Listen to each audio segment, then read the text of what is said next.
क्या आपने कभी सोचा है कि एक ऐसा राजकुमार जिसके पास धन, वैभव और सुख सुविधाओं की कोई कमी नहीं थी, वह सब कुछ छोड़कर जंगलों में भटकने क्यों निकल पड़ा? क्या हुआ कि एक व्यक्ति ने अपने भीतर का सत्य खोजा और उसकी सीख आज 2500 साल बाद भी करोड़ों लोगों के जीवन को दिशा दे रही है? यह केवल एक राजकुमार की कहानी नहीं है। यह उस इंसान की यात्रा है जिसने दुख का कारण खोजा, शांति का मार्ग बताया और दुनिया को करुणा, धैर्य और जागरूकता का संदेश दिया। आज की इस लंबी यात्रा में हम जानेंगे सिद्धार्थ से गौतम बुद्ध बनने तक की पूरी कहानी, ऐसे अंदाज में जिसे सुनकर आप केवल इतिहास नहीं जानेंगे बल्कि जीवन को देखने का नजरिया भी बदल सकता है। तो आइए समय की धारा को पीछे मोड़ते हैं।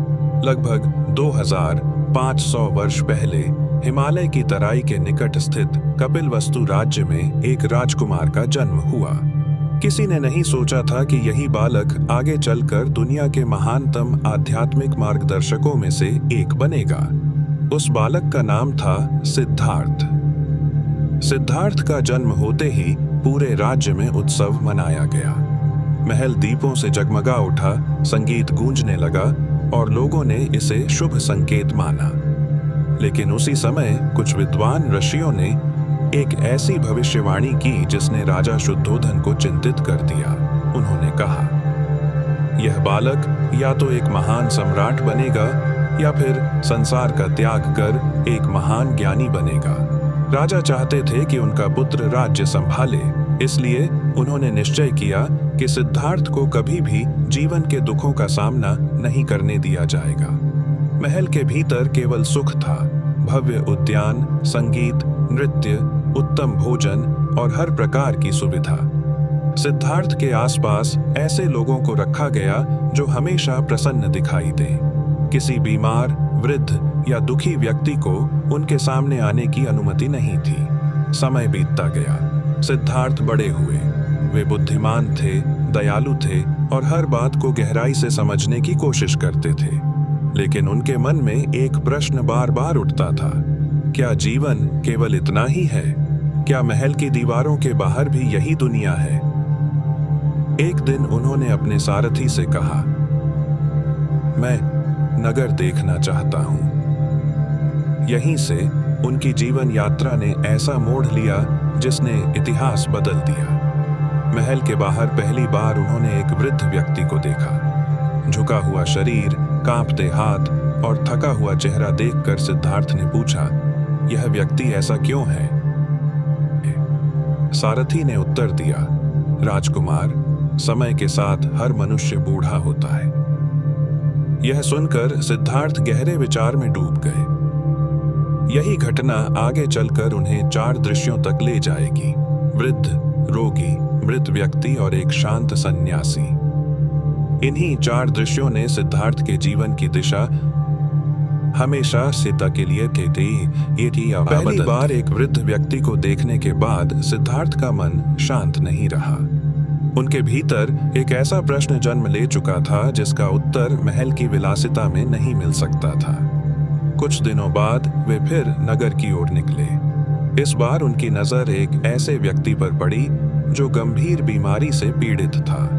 उसका शरीर कांप रहा था, चेहरा दर्द से भरा था और वह मुश्किल से सांस ले पा रहा था। सिद्धार्थ ने आश्चर्य से पूछा, क्या हर मनुष्य बीमार पड़ सकता है? सारथी ने उत्तर दिया, हाँ राजकुमार, बीमारी किसी अमीर गरीब, राजा प्रजा में भेद नहीं करती। यह उत्तर सुनकर सिद्धार्थ का मन और अधिक बेचैन हो गया। कुछ समय बाद उन्होंने तीसरा दृश्य देखा। लोगों का एक समूह एक शव को लेकर जा रहा था। चारों ओर सन्नाटा था। परिवार के लोग रो रहे थे। सिद्धार्थ ने पूछा, यह क्या हो रहा है? सारथी ने गंभीर स्वर में कहा, राजकुमार, यह मृत्यु है। जिसने जन्म लिया है उसे एक दिन इस संसार को छोड़ना ही पड़ता है। यह सुनते ही सिद्धार्थ स्तब्ध रह गए। उन्होंने सोचा, यदि बुढ़ापा, बीमारी और मृत्यु से कोई नहीं बच सकता तो मनुष्य आखिर किस बात पर इतना गर्व करता है? कुछ दूर चलने पर उन्होंने चौथा दृश्य देखा। एक सन्यासी। शांत चेहरा, स्थिर कदम, आंखों में अद्भुत संतोष। न उसके पास धन था, न महल, न सेना, फिर भी उसके चेहरे पर ऐसी शांति थी जो पूरे राजमहल में भी किसी के पास नहीं थी। सिद्धार्थ ने पूछा, यह व्यक्ति इतना शांत कैसे है? सारथी ने उत्तर दिया, इसने संसार के मोह को छोड़कर सत्य की खोज का मार्ग चुना है। यही वह क्षण था जिसने सिद्धार्थ के हृदय में एक नया संकल्प जगा दिया। उन्हें समझ आ गया कि जीवन का वास्तविक उद्देश्य केवल सुख सुविधाएं नहीं, बल्कि उस सत्य की खोज है जो मनुष्य को दुख से मुक्त कर सके। उस रात महल में सब कुछ पहले जैसा था, संगीत, रोशनी और उत्सव। लेकिन सिद्धार्थ के भीतर सब कुछ बदल चुका था। उन्होंने निर्णय ले लिया था। अब वे सत्य की खोज के लिए सब कुछ छोड़ देंगे।